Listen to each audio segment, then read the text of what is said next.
Jaspreet Singh. Today we are discuss about a Indian post market report. Today Nifty opening is a little bit higher, but same thing happened.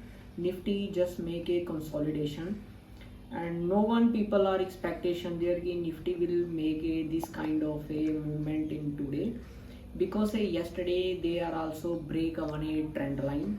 So people are expectation there कि Nifty will be rally continue and maybe the Nifty will cross today is 20,000, but these things not will be happen, and just Nifty opening is a flat, and after Nifty touch our in the day's low, and after that Nifty start to recover, but then they are never break our day's high, and all the day Nifty just make a consolidation and pattern form.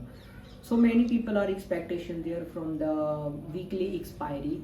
Then Nifty closing around 19,800 near about there. But when we check in a OI data, is a same things will be there. Is a many people's are done. Is a 19,700 short straddle. They have a huge open interest from the weekly expiry. So people are expectation there Nifty and Bank Nifty maybe just 2 or more days consolidation, because this a globally market is a today is totally is disappointing, and many people are expectation ki Nifty SPX 500 and the German market is trading almost in a green, but these things not will be happen, they are trading in a red. Just when they 1 o'clock when the European market is opening, they are just continuously trading in the green, the red, and the German market is also fell down near about a 168 point, and SPX 500 is a down 18 point, Nasdaq is a down 76 point, and UK market is also 22 point is a negative. So the some kind of a short straddle or strangle will be there, but in today the IT sectors they are performance very well, and the IT sector is a up near about a 1.5%. So all the IT stocks are doing very well, otherwise the banking sectors and the auto sector they are just trading in a flat and for the negative buyer. So we are expectation there today is just for the consolidation, is there nothing else here. Let's see how the market will be reacting and tomorrow we will be discussing there. ਅੱਜ ਮੈਂ ਤੁਹਾਡੇ ਨਾਲ ਗੱਲ ਕਰਨ ਜਾ ਰਿਹਾ Indian market ਦੇ ਬਾਰੇ।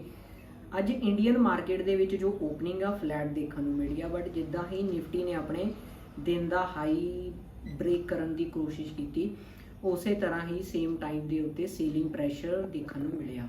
ਜਿੱਦਾਂ ਹੀ ਮਾਰਕੀਟ ਦੇ ਵਿੱਚ ਇੱਕ ਕੰਸੋਲੀਡੇਸ਼ਨ ਪੈਟਰਨ ਫਾਰਮ ਹੋਇਆ ਤਾਂ ਨਿਫਟੀ ਨੇ ਆਪਣੇ ਦਿਨ ਦਾ ਜੋ ਲੋ ਆ ਉਸ ਨੂੰ ਬ੍ਰੇਕ ਕਰਕੇ 100 ਮੂਵਿੰਗ ਐਵਰੇਜ ਦੇ ਉੱਤੇ ਟੱਚ ਕੀਤਾ 30 ਮਿੰਟ ਟਾਈਮ ਫਰੇਮ ਦੇ ਉੱਤੇ। ਦੈਨ ਉਸ ਤੋਂ ਬਾਅਦ ਨਿਫਟੀ ਨੇ ਇੱਕ ਰਿਕਵਰੀ ਲੈਣ ਦੀ ਕੋਸ਼ਿਸ਼ ਕੀਤੀ ਆ, ਬਟ ਜੋ ਕਿ ਅੱਜ ਦੇ ਦਿਨ ਅਸੀਂ ਇਹ ਮੰਨ ਲਿਆ ਕਿ ਉਹ ਰਿਕਵਰੀ ਸਸਟੇਨੇਬਲ ਨਹੀਂ ਹੈਗੀ, ਕਿਉਂਕਿ ਨਿਫਟੀ ਨੇ ਆਪਣੇ ਦਿਨ ਦਾ ਜੋ ਹਾਈ ਆ ਉਸ ਨੂੰ ਬ੍ਰੇਕ ਨਹੀਂ ਕੀਤਾ, ਕਿਤੇ ਨਾ ਕਿਤੇ ਉਸਦੇ ਨੈਗੇਟਿਵ ਸਾਈਡ ਹੀ ਜੋ ਕਲੋਜ਼ਿੰਗ ਆ ਉਹ ਦਿੱਤੀ ਆ। ਤਾਂ ਇਹ ਯਾਨੀ ਕਿ ਇੱਕ ਟਰੇਡਰ ਦੀ ਜੋ ਐਕਸਪੈਕਟੇਸ਼ਨ ਹੁੰਦੀ ਆ, ਅਗਰ ਦਿਨ ਦਾ ਹਾਈ ਨਹੀਂ ਟੁੱਟਦਾ ਤਾਂ ਉਹ ਉਸ ਨੂੰ ਕਿਤੇ ਨਾ ਕਿਤੇ ਜੋ ਕੀ ਆ ਨੈਗੇਟਿਵ ਸਾਈਡ ਦਿਨ ਮੰਨਿਆ ਜਾਂਦਾ ਵਾ ਕਿ, ਬਟ ਨਿਫਟੀ ਨੇ ਆਪਣੇ ਦਿਨ ਦਾ ਲੋ ਵੀ ਨਹੀਂ ਤੋੜਿਆ ਤੇ ਹਾਈ ਵੀ ਨਹੀਂ ਤੋੜਿਆ, ਇੱਕ ਜਸਟ ਕੰਸੋਲੀਡੇਸ਼ਨ ਪੈਟਰਨ ਫਾਰਮ ਕੀਤਾ, ਜੋ ਕਿ ਆਪਸ਼ਨ ਸੇਲਰ ਦੇ ਲਈ ਬਹੁਤ ਹੀ ਜ਼ਿਆਦਾ ਵਧੀਆ ਰਿਹਾ ਹੈ, ਕਿਉਂਕਿ ਉਹਨਾਂ ਨੂੰ ਟਾਈਮ ਡੀਕੇ ਦੇ ਜੋ ਪੈਸੇ ਨੇ ਉਹ ਇੱਕ ਕਿਤੇ ਨਾ ਕਿਤੇ ਪ੍ਰੋਫਿਟ ਵਧੀਆ ਹੋਊਗਾ।